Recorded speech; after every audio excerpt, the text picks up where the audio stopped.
မိုင်စမြအားလုံးပဲမင်္ဂလာပါဒီနေ့ကတော့ကျွန်တော်ပြိ9လုံးပေါ့နော်နှီးနှမျိုးကိုပြန်လည်များပြီးတော့မှာဖြစ်ပါတယ်ဒါကတော့ကျွန်တော်နှီးနံပါတ်1ပေါ့နော်ဒါလေးကတော့နှီးနံပါတ်2ဖြစ်ပါတယ်အဲ့ဒီမှာကျွန်တော်တို့ပင်ရှည်ဖြစ်ပါတယ်ပေါ့နော်နံပါတ်က22 23 24ရာနေစာပြီးလေ့လာကြည့်မယ်ပေါ့နော်ကျွန်တော်ဒီ1နဲ့5ခွန်ရှိပရိယ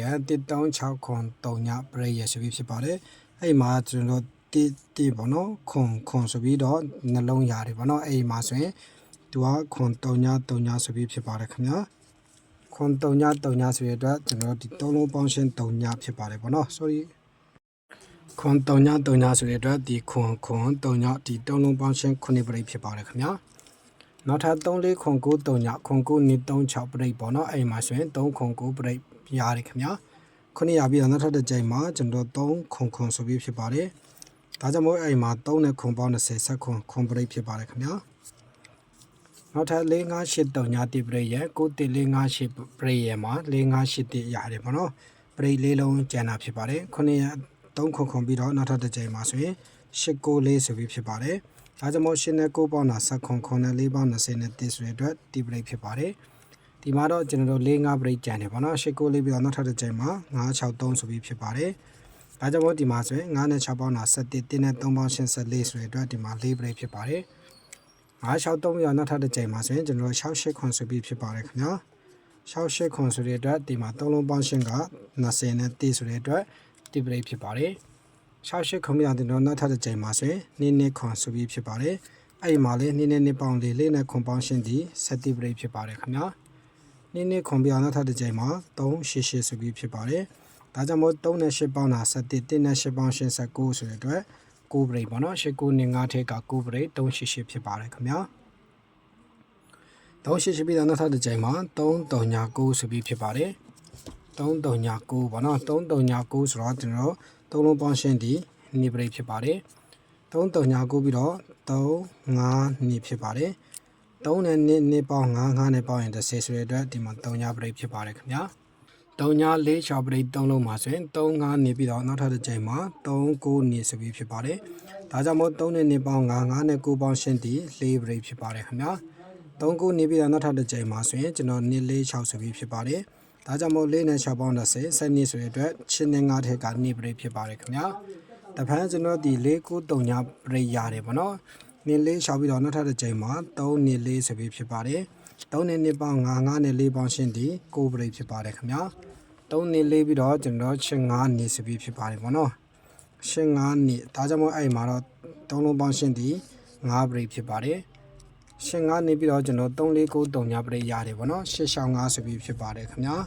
8 6 5ဒါကြောင့်မို့ဒီမှာ6နဲ့5ပေါင်း7 1နဲ့8ပေါင်းရှင်းဒီ9ပရိဖြစ်ပါတယ်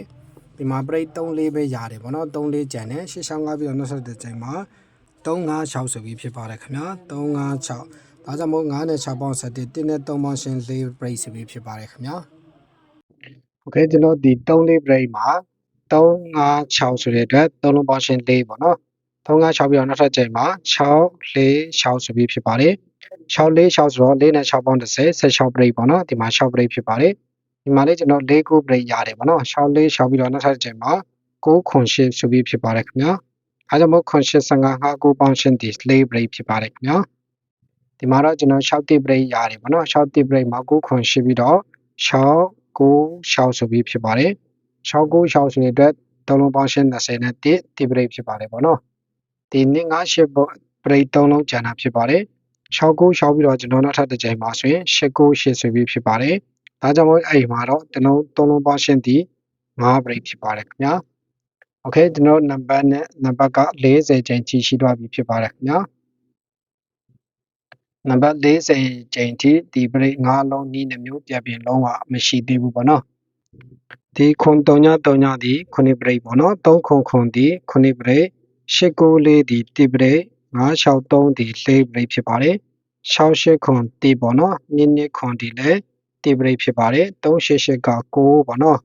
3 3ည9ဒီ2ပရိ3 5 2က3ညပရိဖြစ်ပါတယ်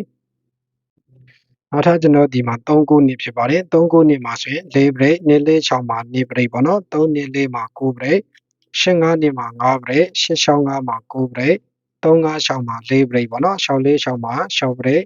9ခွန်8ပေါင်းရှင်း4ပရိတ်6 9 6ပေါင်းရှင်းတီပရိတ်ပေါ့နော်โอเคဆက်ပြီးတော့ဒီမှာ9 8 8 9 8ဆိုတဲ့အတွက်3လုံးပေါင်းရှင်းတီ5ပရိတ်ဆိုပြီးတော့နံပါတ်40ကျိန်ထိပြန်ပြင်လုံးကတော့မရှိသေးဘူးပေါ့နော်ခေဒါဆိုရင်ကျွန်တော်ဆက်ပြီးတော့သူရဲ့နည်းကိုလေ့လာကြည့်မယ်ပေါ့နော်ခေဒါကတော့ကျွန်တော်ပရိတ်နံပါတ်1ဖြစ်ပါတယ်ပေါ့နော်ပရိတ်5လုံးနည်းနံပါတ်1ဖြစ်ပါတယ်ခင်ဗျာ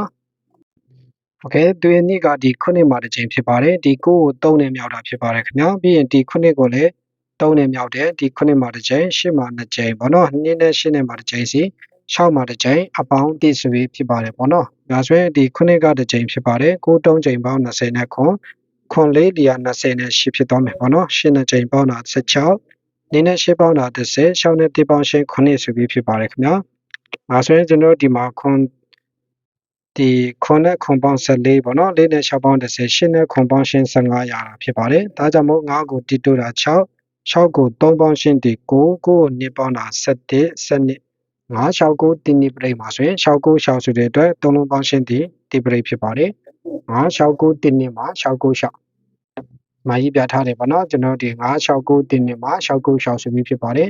ဆက်ပြီးတော့တင်းနဲ့5ခွန်8ပရိတ်ဆိုတာလေးကိုဆက်ကြည့်အောင်လားခင်ဗျာဘယ်ဆက်ပြီးတော့ကျွန်တော်နောက်ထပ်နည်းတစ်ခုပေါ့နော်ဒီ6 9 6ကနေဆက်ပြီးကြည့်အောင်လားခင်ဗျာဒီခုနှစ်မှာဆိုရတဲ့အတွက်ဒီ9မှာတစ်ချိန်ဖြစ်ပါတယ်ဒီ6ကိုကျွန်တော်3နဲ့မြောက်မယ်ပြီးရင်ဒီ6ကိုလည်း3နဲ့မြောက်ပြီးတော့ဒီကက်ရက်1မှာတစ်ချိန်ဒီ9မှာတစ်ချိန်8နဲ့8နဲ့မှာတစ်ချိန်စီဒီ4မှာတစ်ချိန်အပေါင်း1ဆိုပြီးဖြစ်ပါတယ်ခင်ဗျာအဲဆိုရင်ကျွန်တော်ဒီမှာ9ကတစ်ချိန်ဖြစ်ပါတယ်6 3ချိန်ဒီ18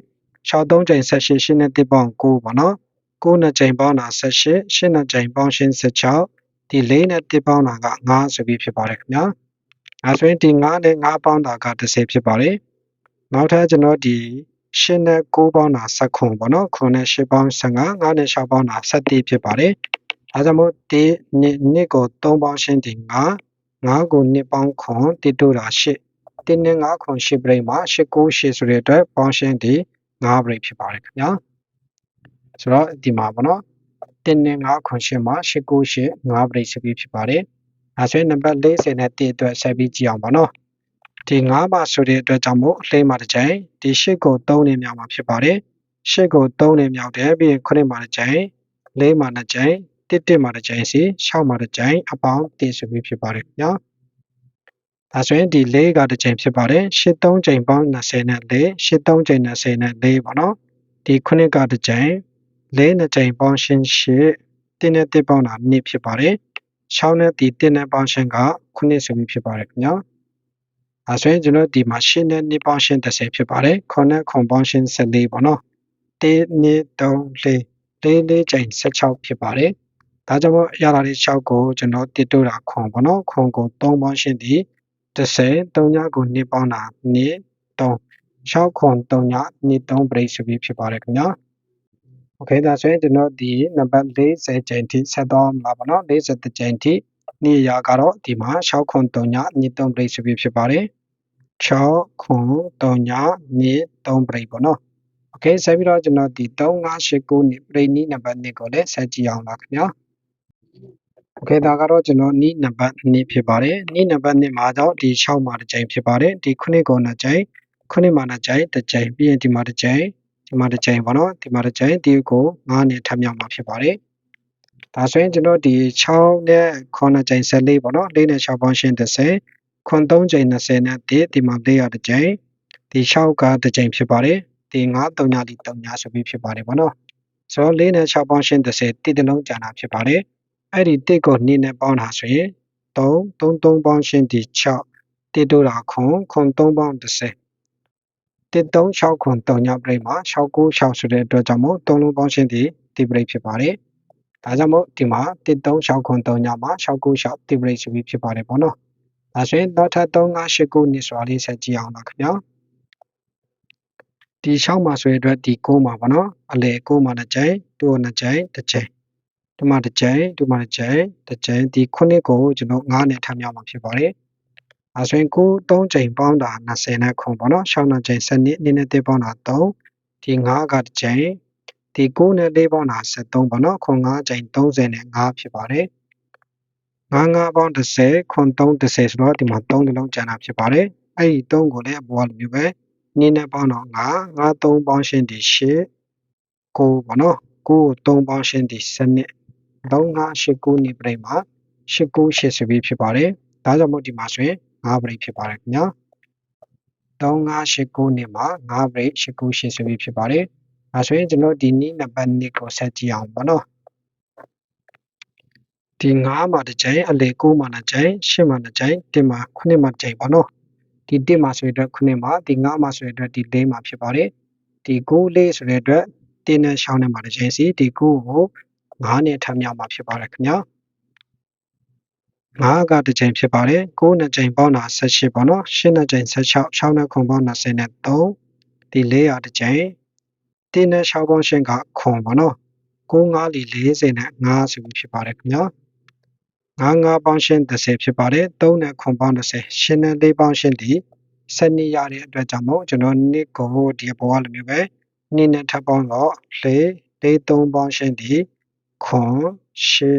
8ကို3ပေါင်းတာ17ဆိုတော့2 4ခွန်8ဒီပရိဆိုပြီးဖြစ်ပါတယ်ခင်ဗျာ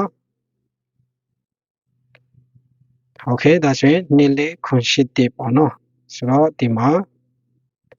2 4ခွန်8ဒီပရိဖြစ်ပါတယ်ဒါဆိုရင်ကျွန်တော်ဒီမှာ6ပရိတော့မပါဘူးပေါ့နော်9ပရိတူနေတာဖြစ်ပါတယ်3ညမပါဘူးပေါ့နော်2ပါတယ်ခင်ဗျာ3မပါတဲ့အတွက်ကျွန်တော်ဒီဘက်မှာခွန်2ပရိပို့ပြီးအာတာတော့မှာဖြစ်တယ်ခင်ဗျာဒီနေ့နှစ်မျိုးစလုံးဆက်ပြီး okay မယ်ဆိုရင်ကျွန်တော်ခွန်2ပရိဆိုပြီးဖြစ်ပါတယ်โอเคဒါတင်ရှာနည်းအရကျွန်တော်မိုက်ဆွေများလေ့လာလို့ရအောင်ပြန်လည်များပြီးရှင်းတာဖြစ်ပါတယ်ကျွန်တော်ရဲ့ဗီဒီယိုကိုလည်းအဆုံးထိကြည့်ရှုအားပေးခဲ့တဲ့အတွက်လည်းကျေးဇူးတင်ပါတယ်ခင်ဗျာ